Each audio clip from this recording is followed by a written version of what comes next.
Hello, everybody. Welcome to this week's edition of Northwest Quadrant Wealth Management E-News. Thank you for joining us on this beautiful spring day here in Central Oregon. So today we thought we'd talk about, obviously, the risk off that's happening in the capital markets, and then Josh can talk a little bit about how our portfolios are positioned in this very volatile market. So clearly, all of the risk assets that were doing phenomenally well the last 3 years have sold off. Some of the most expensive stocks in the market are down 80-90%, and some of them are probably going to go to zero.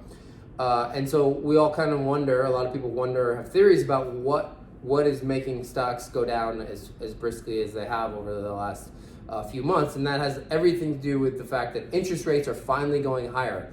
Remember, we've been in emergency monetary policy through the Treasury and the central bank for quite some time now.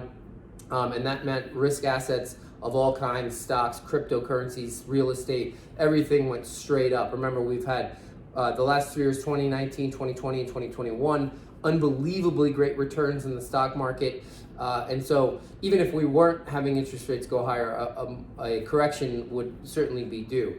But because interest rates are higher, that means all asset prices, whether it be real estate, stocks, crypto, bonds, all assets have to reprice because higher interest rates mean a repricing of assets. Remember, interest rates have a big implication on where all asset prices are, and we're finally getting a reset. So not only is the Federal Reserve raising interest rates, but they are selling bonds starting June 1st, $90 billion worth of bonds off of their balance sheet into the bond market, and that's going to happen every single month until their balance sheet is totally run off. So that means higher rates, that means repricing of assets, and that's why we're seeing volatility in the stock market. Now, we don't think the volatility is going to go away anytime soon. We think it's going to be here for a while. We'll only know if we are entering a recession after the fact. That's the only way we can tell is after the fact. But there's a good likelihood that the U.S. economy enters a recession.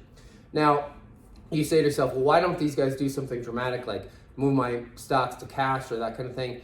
That's our opinion. It doesn't mean the stock market is going to go that way. Remember, if you go back to the coronavirus market correction where we lost 34% in 19 trading days, it seemed like that was a pretty good time to go to cash, but if we had done so, we would have had egg all over our face.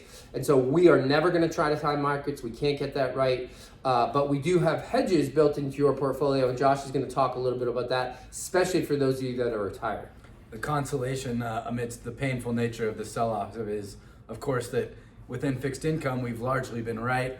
Of course, our duration is very, very short, so we're almost immediately levered to rising rates.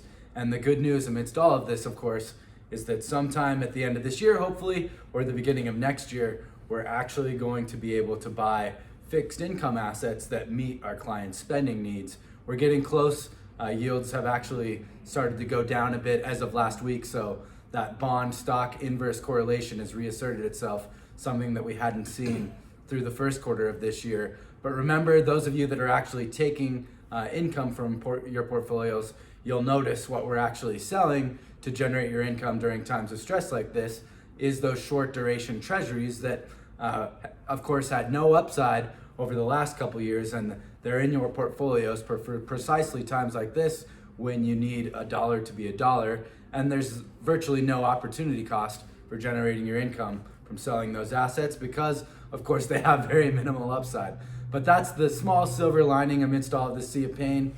And we certainly can appreciate that it's a new perspective because we've been lulled into this false sense of complacency over the last couple of years. But again, over the next few months, as yields continue to rise, we'll be able to derive a little bit more income from that safe side of the portfolio. Remember, the bonds are in your portfolio not because we think they're going to be great return generators. They're in there just to provide us a place to go to sell, to create income for those of you that need to get income from your account, whether you're retired or not. And that allows us to leave the stocks in place so that when stocks do recover, and nobody knows when that is, that they can the stock part of your portfolio can recover along with the stock market. So that is our hedge we built into portfolios.